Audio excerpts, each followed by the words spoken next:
আচমকা শীতল দৃষ্টি নিক্ষেপ করলো ইমন, যে দৃষ্টি দেখে বুক কেঁপে উঠল মুস্কানের। ইমন দৃষ্টি স্থির রেখে জবাব দিল, বাড়ি মানে বাসস্থান, যেখানে আমি সহ আমার পরিবার বাস করে। আর বাড়ি মানে আমি বুঝেছি তুমি যে বাড়িতে বেড়ে উঠেছ। মস্তক নত করে অপরাধী স্বরে মুস্কান বলল, আমি ওখানে যাব না। যেতে তোমাকে হবেই। নিঃশ্বাস আটকে গেল মুস্কানের। ক্রুদ্ধ ইমন চৌধুরীর ক্রুদ্ধতার সীমানা আজ করে তীর ঘামতে লাগলো সে। দেহ কেঁপে উঠল মৃদুভাবে। সেই কম্পনার পাতলা মসৃণ ঠোঁট জোড়াতে দৃশ্যমান হলো। ইমন খেয়াল করে দৃষ্টি ফিরিয়ে নিল, রাশভারী গলায় বলল, আমাকে মুক্ত করে চলে যাবার অপশন দিয়েছিলাম, ওটা যখন বেছে নাওনি, এবার দ্বিতীয় অপশনটা বেছে নাও। ইমনের কঠিন দৃষ্টি জোড়া এক পলক তাকালো মুস্কান, পরক্ষণে দৃষ্টি ফিরিয়ে নিল। ইমনের সময় অপচয় না করে আচমকা তার হাত ধরলো, কাট কাট স্বরে বলল, কি ভেবেছিলে চোরের মতো পালিয়ে যাবে ইমন চৌধুরী? এমনি এমনি ছেড়ে দেবে? এটা ভেবে থাকলে কতটা ভুল ভেবেছ নিশ্চয় টের পেয়েছো। চোরের মতো নয়, বাঘিনীর মতো পালানোর সুযোগ তোমাকে দেওয়া হয়েছে। যদি পারো আমার দৃষ্টিকে সাক্ষী করে চলে যেও, আমার হৃদয়কে নিহত করে বিদায় দিও। আর এসব যদি না পারো, সারা জীবনের জন্য আমার হয়ে থেকে যাও। ভারী কি বাক্যগুলো আওড়ে সামনের পথে অগ্রসর হলো ইমন। থমকানো মুস্কানের হাতে টান পড়তে তাকেও যেতে হলো তার সঙ্গে। ইমন এক হাতে ফ্ল্যাটের মেইন ডোর বাইরে থেকে তালাবদ্ধ করে দিল। এরপর সিঁড়ি বেয়ে চলে গেল নিচে, উদ্দেশ্য নিজ বাড়িতে ফেরা। এরপর বোঝাপড়া হবে বাবার সঙ্গে। প্রচণ্ড গম্ভীর ভঙ্গিতে বাইক স্টার্ট দিল ইমন। মুস্কানের মনে পড়ে না যুবককালে কখনো ইমনের ঠিক এতটা গম্ভীর মুখ দেখেছে কিনা। এর মনে স্পষ্ট হয় যে প্রথম ইমন চৌধুরী সাংঘাতিক রেগে আছে, যে রাগ তার পুরো ভাবমূর্তি কি বদলে দিয়েছে। মুস্কানের বুকটা দুরু দুরু করছে। সেই দুরু দুরু বাড়িয়ে দিল ইমনের কঠিন এক বাক্য। কাঁধে হাত রাখতেও সমস্যা? চমকালো ইমন, ঢোক গেলে আলতো করে স্পর্শ করলো ইমনের ডান কাঁধ। ইমনের মেজাজ বিগড়ে গেল, দাঁতে দাঁত চেপে শক্ত ধমক দিল, ভালোভাবে ধরো মুস্কান, আর কোনো বিপদ ঘটানোর চিন্তা মাথাতেও এনো না। দুচোখগুলো দুপটা অস্ত্র ঝরে পড়লো মেয়েটার। কাঁপতে থাকা অধর কামড়ে ধরে বল প্রয়োগ করে কাঁধ ধরলো সে। ফস করে নিঃশ্বাস ছেড়ে বাইক টান দিল ইমন। সামনের আয়নায় মুস্কানের চোখে জল স্পষ্টই দেখলো সে। ফলশ্রুতিতে চোয়ালদায় সর্বোচ্চ শক্ত করে দম আটকে সর্বোচ্চ স্পিডে বাইক টানতে লাগলো। চলতি পথে একসময় হঠাৎ ব্রেক কষলে মুস্কান ভারসাম্য হারিয়ে ভয়ে চোখ বড় বড় করে জাপটে ধরলো তাকে। মুখ থুবড়ে রাখলো পিঠে। ইমন অনুভব করলো সবই, কিন্তু তার মধ্যে কোনো ভাবান্তর দেখা গেল না। বাইক স্বাভাবিকভাবে চললে মুস্কান স্বাভাবিকই থাকে। হঠাৎ হঠাৎ ব্রেক কষলে ইমনকে একইভাবে জাপটে ধরে। একবার, দুবার, এভাবে অসংখ্যবার। সহসা ইমনের মস্তিষ্কে প্রশ্ন জাগে, মুস্কানকে আচমকা ভয় এমনটা করছে, নাকি সুযোগ পেয়ে স্বেচ্ছাই? যদি স্বেচ্ছা হয়ে থাকে তবে চরম বিরক্ত হবে সে, কারণ তীব্র কষ্টে দগ্ধীভূত হৃদয়কে শান্তি দিতে সে যে আবদারটি করেছিল তা পূর্ণ না করে প্রকট অপমান করেছে মুস্কান, যা সে ভোলেনি, বলতে পারবেও না। তাই নিজের কাছে নিজেই প্রতিজ্ঞা করেছে, এ জীবনে মুস্কান স্বেচ্ছায় তাকে ধরা না দিলে সে ধরার আগ্রহ প্রকাশও করবে না। এতে বিয়ে করে যদি তাদের মধ্যে স্বামী স্ত্রীর স্বাভাবিক দৈহিক সম্পর্কটা না হয়, হবে। তবুও সে বুঝিয়ে দেবে আজকের চাওয়াটা কোনো কামকতা ছিল না, ছিল শুধু প্রগাঢ় ভালোবাসার অনুভূতি। মুস্কানকে নিয়ে বাড়িতে প্রবেশ করলো ইমন। দাদুভাই অশ্রুসিক্ত নয়নে বসার ঘরে সোফার মাঝ বরাবর বসে। বাড়ির প্রত্যেকের মুখটাই থমথমে। ইতিমধ্যে মোজাম্মেল চৌধুরী খবর পেয়েছে অম্লানের নানু বাড়ি থেকে মুস্কান পালিয়ে যাওয়ার খবর। ইমন মুস্কানকে খুঁজে পাওয়ার অপ্রত্যাশিত ঘটনা সম্পর্কে অবগত হয়েছে। এরপর ঠিক কি ঘটতে চলেছে বা এরপর ঠিক কি ঘটনার সম্মুখীন হতে হবে ভাবতেই তার প্রেশার বেড়ে গেছে। আপাতত সে ঠিক কোথায় কোন অবস্থান আছে কেউই জানে না। বাড়ির সবাই আর শুধু নীরব দর্শক। দাদুভাইয়ের সামনে মাথা নিচু করে দাঁড়িয়ে মুস্কান। দাদুভাই পকেট থেকে রুমাল বের করলেন, অশ্রুসিক্ত চোখ দুটো মুছলেন সন্তর্পণে। এরপর মলিন মুখে মুস্কানকে উদ্দেশ্য করে বললেন, তোমার ঘরে যাও, আরাম করো। একথা বলেই দাদুভাই একটু দূরে ভীত মুখে দাঁড়িয়ে থাকা ইয়াশফার দিকে তাকালেন আর বললেন, ইয়াসফা, ওর ঘরে কিছু খাবার পাঠাই দিও। ইয়াশফা মাথা কাত করলো। মুস্কান ক্রন্দনরত মুখে তাকালো অপরাধ সূচক চোখে। দাদুভাই ম্লান হাসলো। মুস্কান কিছু বলতে উদ্যত হলে সে থামিয়ে দিয়ে বলল, ভুল অবুঝ আর ছোটদের দ্বারাই হয়। ওদের ভুল হয় বলেই ওরা অবুঝ ছোট, আর আমরা ওদের ভুলগুলো শুধরে দিই বলেই আমরা বড় বুঝদার। দাদুভাইয়ের ভালোবাসা, উদারতা শিউরে উঠল মুস্কান। এই মানুষটার ভালোবাসাকে কিভাবে তুচ্ছ করতে পারলো সে? ভীষণ লজ্জিত হয়ে দৃষ্টি ফেরাতে নিয়ে আরো একবার কেঁপে উঠল আর সেই পাথরান্নার শক্ত শরীরে দাঁড়ানো ইমনকে দেখে, যার চোখ দুটো ভয়াবহ লাল বর্ণ ধারণ করেছে। চোয়ালদায় প্রচন্ড শক্ত, কপাল ছড়ানো এলোমেলো চুল, পরনের শার্টের করুণ অবস্থা তার বুককে মারাত্মক কাঁপিয়ে তুলল। বুকের গহীন থেকে উপচে এলো কান্নার দমক। মুস্কানের অপরাধী চোখ বিধ্বস্ত মুখ দেখে সরে পড়ল ইমন। বাড়ি সকলে সরে গেল তার সামনে থেকে, একমাত্র দাদুভাই ছাড়া। সে বললেন, গিন্নি, ঘরে যাও। আর উদ্ধশ্বাস ত্যাগ করলো মুস্কান। মাথা নাড়িয়ে পা বাড়ালো পরিচিত সে ঘরটায়। সে ঘরে দীর্ঘ বছর কাটিয়েছে সে। জ্যোৎস্না রাত, ব্যালকনির কার্নিশ ঘেঁষে দাঁড়িয়ে সিগারেট ফুঁকছে ইমন। বাড়ির সবচেয়ে বিচক্ষণ রুচিশীল ছেলের এইরূপ চোখে বাজছে খুব। যতক্ষণ সময় স্কুলে থাকে ঠিক ততক্ষণে চেনা পরিচিত ইমন চৌধুরী দেখা মেলে। বাকি সময়টুকু চেনা ইমনের মাঝে অচেনা ইমনের বিধ্বস্ত আবির্ভাব লক্ষ্য করা যায়। ইদানিং সে রাত করে বাড়ি ফিরে পরিবারের সঙ্গে এক টেবিলে খেতে বসে না। নিদ্রাহীন রাত, আহারবিহীন কত বেলা কাটিয়ে দেয় অনায়াসে। কেউ খাবার নিয়ে জোর করলে চোখ গরম করে নিয়ন্ত্রণ করে। সিগারেটের প্রতি দারুণ আসক্ত হয়ে পড়েছে সে। যতক্ষণ বাড়িতে থাকে ততক্ষণে সঙ্গী হয়ে থাকে সিগারেট। মুস্কানকে চৌধুরী বাড়িতে ফিরিয়ে আনার 1 মাস পূর্ণ হয়েছে। দাদু ভাইয়ের আদেশে ইমন মুস্কানের বিয়ের কথা উঠেছিল, কিন্তু প্রবল আত্মসম্মান সম্পন্ন মুস্কান সে কথা থামিয়ে দিয়েছে। সে জানিয়েছে এই বিয়েতে তার মত নেই। এত কিছুর পরও মুস্কান এমন একটি কথা বলতে পারে ধারণার বাইরে ছিল ইমনের। মেয়েটা থেকে একের পর এক আঘাত পেতে পেতে যেন সহ্যের সীমা অতিক্রম হয়ে গেছে। মুস্কান আত্মমর্যাদার চেয়েও ধারালো ইমনের আত্মমর্যাদা। তাই তো মুস্কানের সিদ্ধান্ত জানার পর নিজেকে ভেঙে গড়িয়ে দিচ্ছে। তবুও ওই দিনের পর আর ভালোবাসার আকুতি জানিয়ে সামনে দাঁড়ায়নি।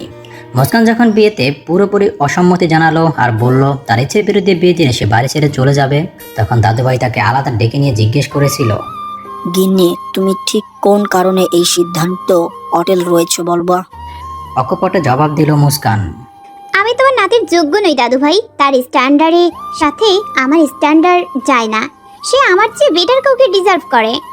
মুস্কানের জবাব শুনে দাদুভাই বিমূঢ় দৃষ্টিতে তাকিয়েছিল, দীর্ঘশ্বাস ছেড়ে বলেছিল, স্ট্যান্ডার্ডস বলতে তুমি কি বোঝাইতেছো গিন্নি?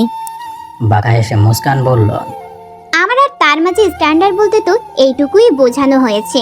সে এই বাড়ির মালিক আর আমি চাকরানি। তাহলে এই সম্পর্ক কিভাবে সম্ভব দাদু ভাই? আমি এতটা লোভী নই, আমি এতটা লোভী হতে চাই না। তুমি ওনাকে বোঝাও প্লিজ। তুমি বোঝালে ঠিক বুঝবে। এই কথাগুলো বলে দাদুভাইয়ের রুম থেকে প্রস্থান করে মুস্কান। তারপর থেকে ইমনের মাঝে শুরু হয় আমূল পরিবর্তন। যে পরিবর্তন দেখে দাদুভাই খুবই হতাশ। এই হতাশা চাপে ইমনের বাবার মনেও। সে অসহায়ভাবে তার বাবার কাছে আকুতি জানায় ছেলেকে সামলাতে। একমাত্র তার কথাই শুনবে ইমন। দাদুভাইয়েরও এটাই বিশ্বাস ছিল ইমন তার বাধ্য, কিন্তু সে বিশ্বাস ভেঙে যায় যখন ইমন তাকেও তোয়াক্কা না করে। দিন দিন পরিস্থিতি জটিল দিকে মোড় নিতে থাকে। মুস্কানের সিদ্ধান্ত যতটা না আত্মসম্মান জড়িয়ে, তার চেয়ে বেশি জড়িত তীব্র অভিমান। এই অভিমান অর্থের প্রাচুর্যে ডুবে গিয়ে মানুষকে মানুষ মনে না করা চৌধুরী পরিবারের সদস্যদের উপরে। যে অভিমান ভাঙাতে পারবে একমাত্র দাদুভাই, তাই কঠিন একটি সিদ্ধান্ত নেয়। সেই সিদ্ধান্ত আর বহু বছর আগেই নেওয়া উচিত ছিল। আর সেই সিদ্ধান্তের প্রতাপে আকস্মিক চৌধুরী বাড়ির সকল সদস্যই মুস্কানকে বোঝাতে শুরু করে বিয়েতে রাজি হতে। বিস্ময়ে কিং কর্তব্য বিমূঢ় হয়ে যায় মুস্কান। হঠাৎ কি হলো সবার? শুধুমাত্র ইমনের ছন্নছাড়া জীবনের জন্য সবাই এতটা মরিয়া হয়ে উঠেছে। সবাই এতটা ভালোবাসে ইমনকে। কই, আগে তো কখনো এই ভালোবাসা চোখে পড়েনি। গোটা চৌধুরী পরিবার মুস্কানকে রাজি করাতে ব্যস্ত, তাই ইমন ব্যস্ত নিজেকে শক্তভাবে আঘাত করায়। আঘাতে আঘাতে সেই আঘাত খুঁজতে ব্যস্ত সে, যে আঘাত ভালোবাসার মানুষের থেকে প্রত্যাখ্যান যন্ত্রণা শুষে নিতে সক্ষম হবে। মৃত্যু ছাড়া কিভাবে সম্ভব যন্ত্রণা নিঃশেষ করা? নিদ্রাহীন আরো একটি রাত কাটলো ইমনের। ব্যালকনি থেকে রুমে এসে ঢুকে পড়লো ওয়াশরুমে। দীর্ঘক্ষণ শাওয়ার নিয়ে চুল মুছতে মুছতে বের হতেই দেখলো কফি হাতে মুস্কান দাঁড়িয়ে।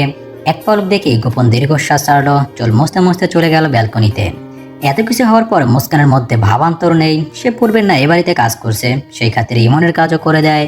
ইমন নিষেধ করেছিল, শোনেনি নিষেধ, কারণ এ বাড়িতে তার পরিচয় কাজের মেয়ে।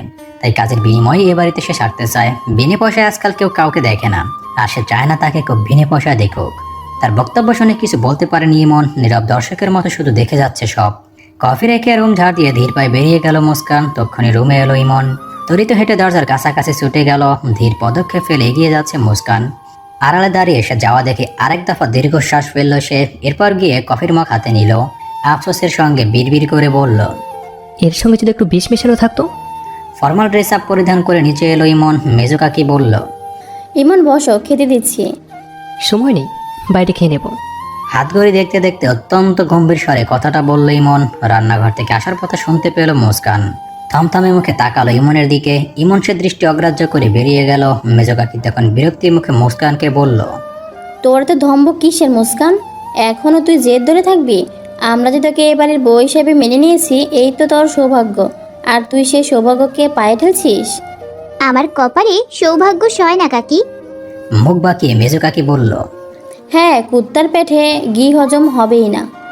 মুস্কান সরে গেল। বাড়ির সবাই যে যার মতো সকালের নাস্তা সেরে ফেললো। দাদুভাই জানতে পারলো ইমন না খেয়ে বেরিয়ে গেছে।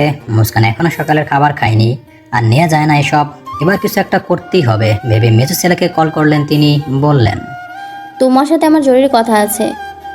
স্কুল ছুটির পর ইমন বাড়ি ফিরতে দাদুভাই জানান সামনের বৃহস্পতিবার তার বোনের বাড়ি বেড়াতে নিয়ে যেতে হবে। এক রাত থেকে পরদিন এসে পড়বে।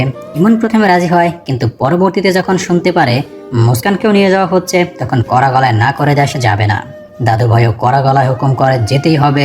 ইমন তবু নিঃসিদ্ধান্তে অনড়, তাই বাধ্য হয়ে দাদু ভাই তার উদ্দেশ্যের কথা জানিয়ে দেয়। সব শুনে ইমন বলে, এই কাজটা আরও আগে করা উচিত ছিল দাদু ভাই, এতে এই তিক্ততাগুলো তৈরি হতো না।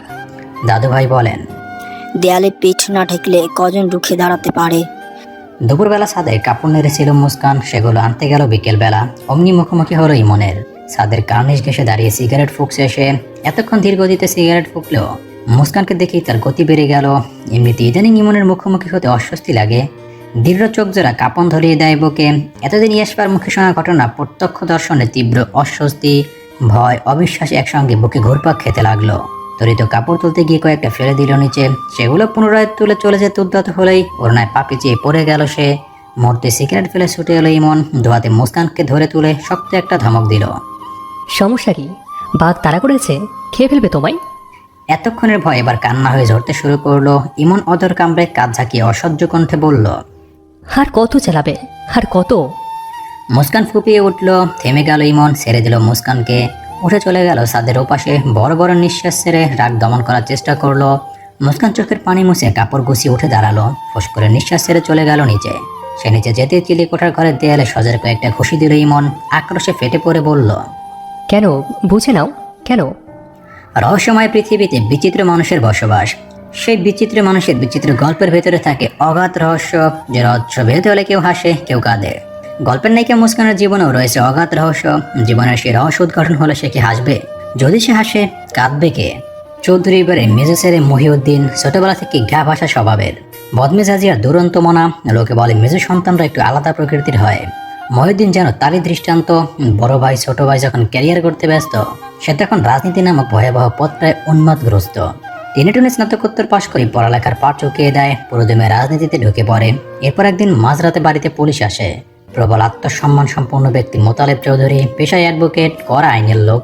তার বাড়িতে কিনা পুলিশ। তবুও মেজা ছেলে মহিউদ্দিনের বিরুদ্ধে ধর্ষণের অভিযোগ নিয়ে এসেছে। পুরো বাড়ি জুড়ে বজ্রপাত ঘটে। চৌধুরী গিন্নি ব্লাড প্রেশার বাড়িয়ে জ্ঞান হারায়। দুই ছেলেকে মায়ের দেখভালের দায়িত্ব দিয়ে মেজো ছেলের সঙ্গে থানায় চলে যায় চৌধুরী সাহেব। ছেলে এবং অভিযুক্ত ছেলের বন্ধুদের থেকে বৃত্তান্ত শুনে বুঝতে পারে এটা বিরোধী দলের ষড়যন্ত্র। ছেলের স্বভাব কর্মকাণ্ড দেখে প্রথমে সন্দেহ করলো, পরবর্তীতে ভুল ভেঙে যায়।